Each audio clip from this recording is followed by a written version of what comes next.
Takže ahoj, já tady natáčím video jak zdarma skrze Minecraftu, takže si najdete stránku www.ancestry.search.com/dogs a vyberete si libovolný skin, já třeba toho klása, který jsem má Bůh. Opravdu je důležité jméno, protože v podstatě jenom jméno opíšete a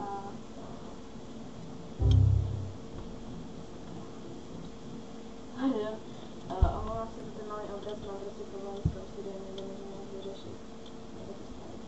Takže to má chlápek a vlastně už to tady mám napsaný, protože jsem si to schválně dopředu zkoušela. Opíšete v podstatě jméno. Je to jako když chcete černou tuče do webina, akorát nepotřebujete znát heslo.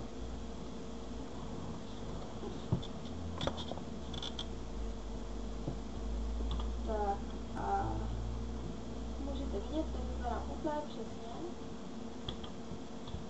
Jak to chtěla být. Úplně přesně. Jak se chlapí tady.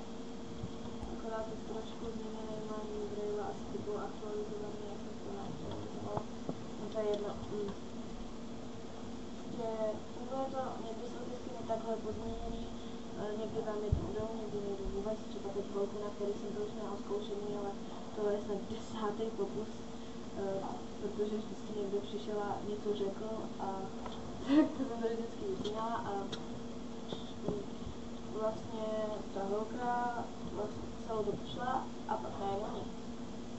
Prostě pak se najednou furt vlastní, takže děkuji za shlédnutí, stránka bude v popisu a užijte si váš nový skin.